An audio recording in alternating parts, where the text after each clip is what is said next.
I think my husband had an emotional affair, and I'll never know the truth. A woman, Beth, 30s, moved into our estate a few weeks ago. A single mother with split custody with her ex. My husband, Carl, 32M, is the chairperson of our HOA. A week or two after moving in, she called my husband to ask his assistance in mounting her TV on the wall. He goes and helps. A few days later, her dishwasher was leaking. He goes and helps. This wasn't a problem for me, as he always helps everyone in the estate with little problems. As the weeks go on, she constantly needs help with things, always calling him for help. He goes.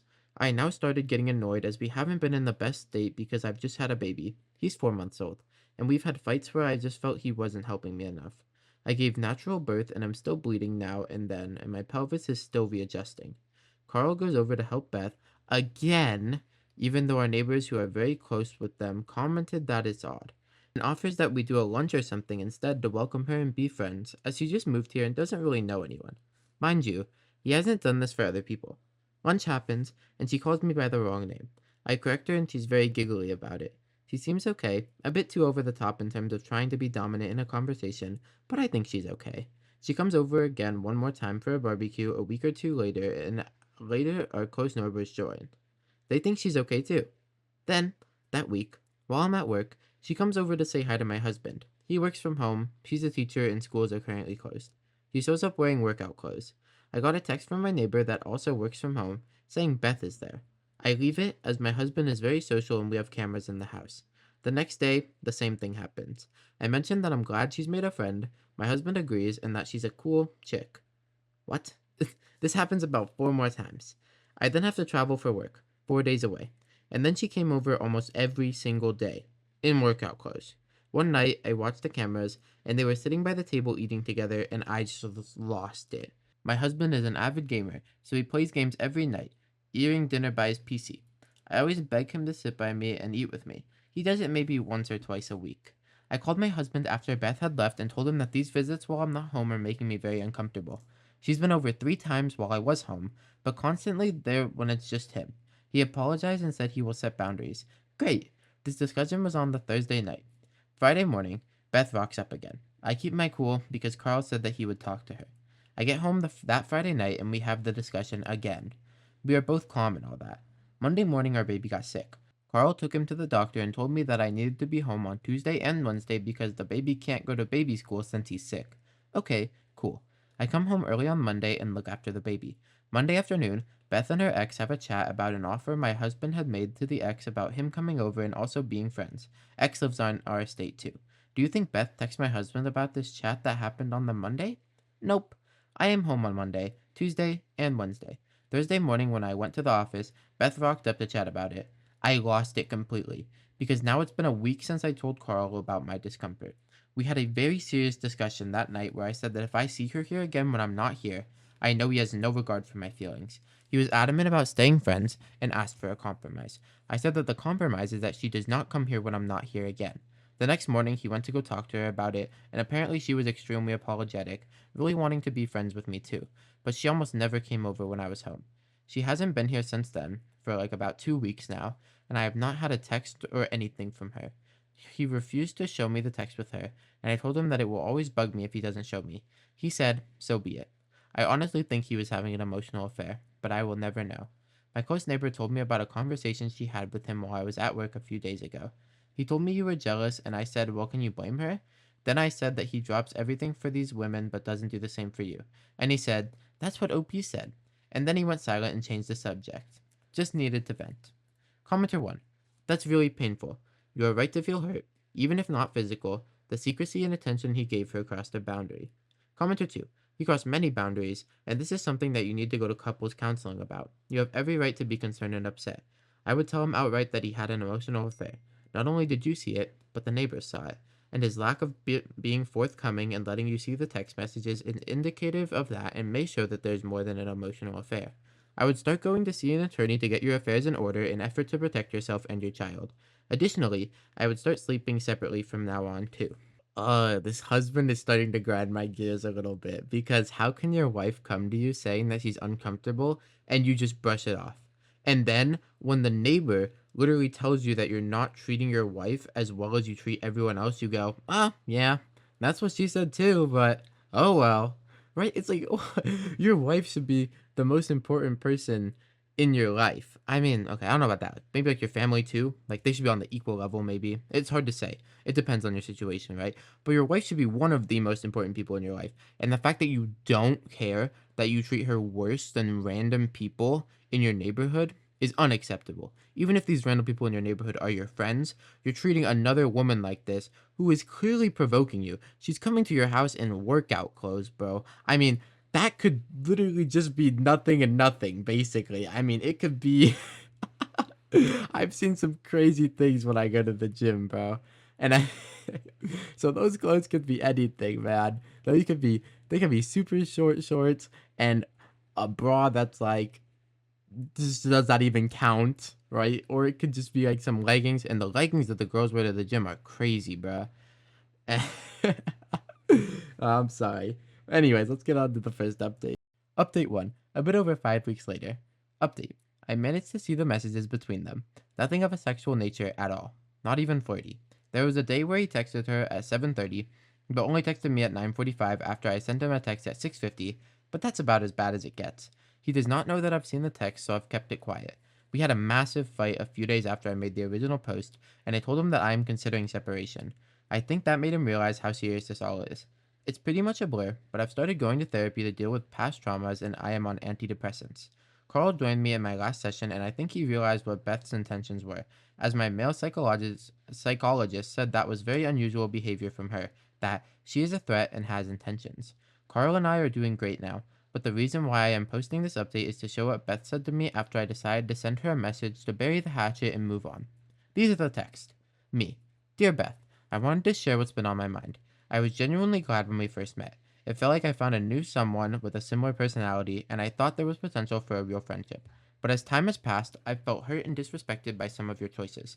As someone who has also experienced betrayal, I would have never hoped you'd understand how it came across when you frequently visited my husband while I wasn't home. Yet it never came when I was there. You had opportunities to build a friendship with me too. I've just had a baby, and during such a vulnerable time, it was especially difficult to see how often you reached out to Carl for help. Certain things, like your son calling him Dada, crossed the line that made me deeply uncomfortable. I tried to brush off a lot, but when you avoided coming by during the days I was home, only to return the moment I was back at work, it became impossible to ignore. I've spoken to Carl about his role in this, but as a woman, I also expected you to recognize when enough was enough.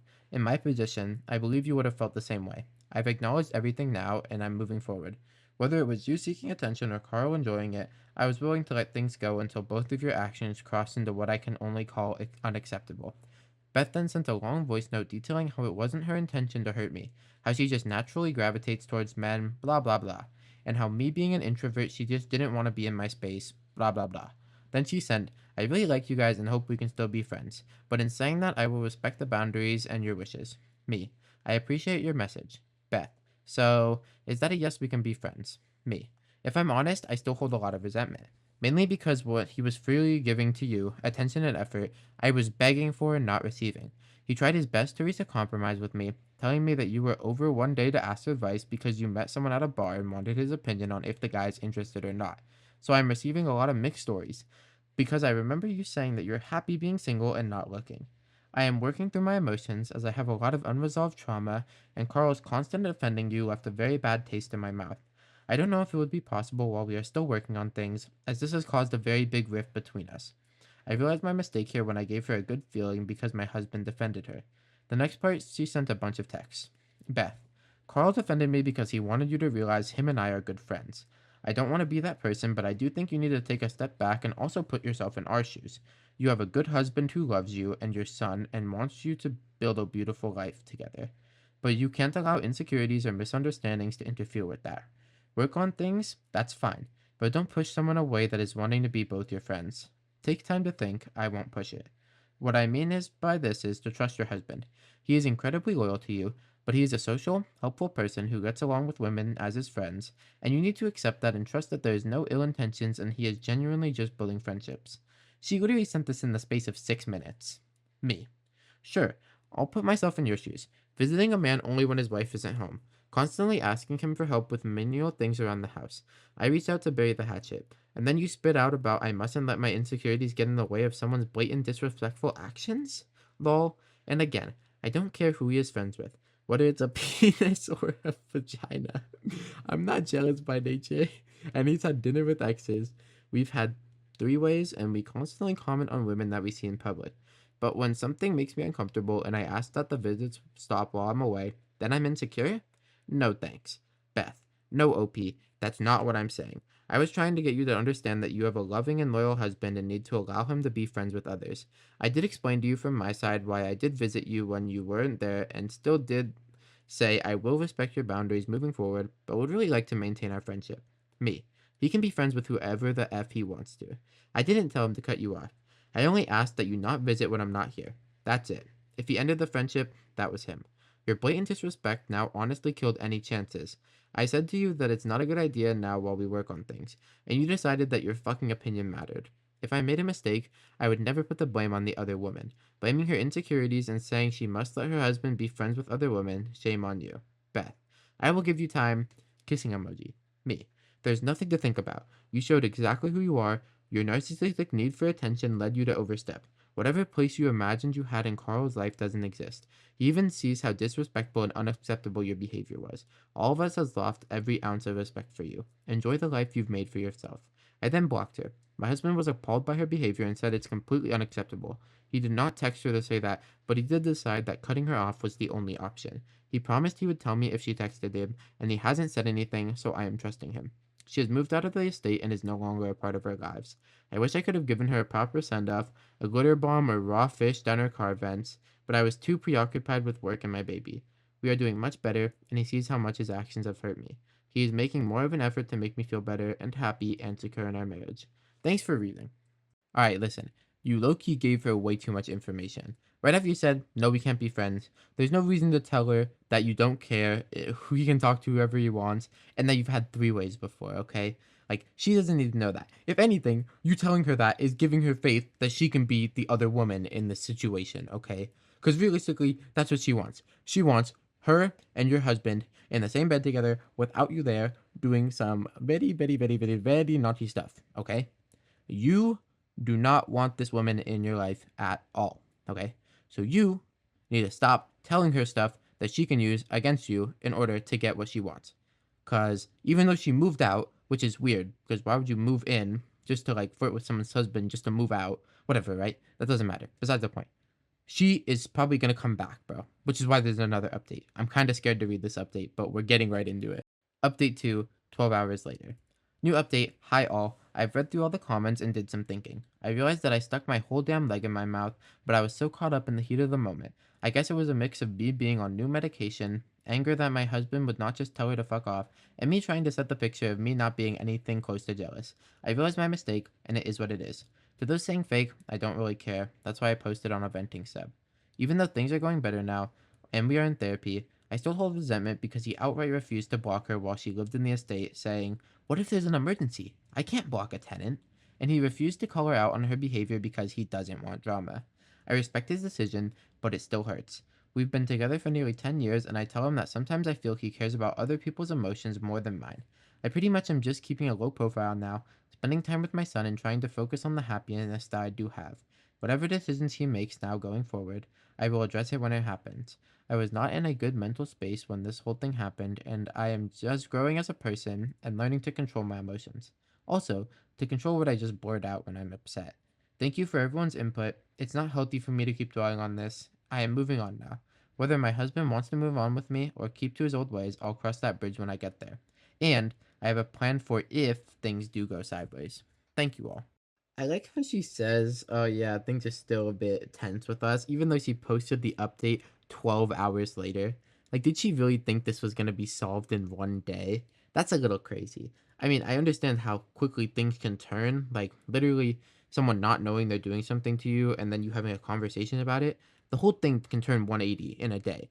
But that doesn't mean that the whole problem will be fixed in, a day, right? Because 24 hours is not enough time to resolve something that's been going on for weeks with this other girl. And also, now that I think about it, if you and your husband have had three ways before, was he trying to get this girl, who was clearly provoking him, and to get her to become the other girl? Like, maybe, right? So maybe this could be an issue with your husband, where he was like low key blinded, bruh. He was getting reeled in by her temptations. Ooh, that's crazy to think about. Anyways, that's it for this story. Let me know what you all think in the comments below, and I'll see you all in the next one. Goodbye.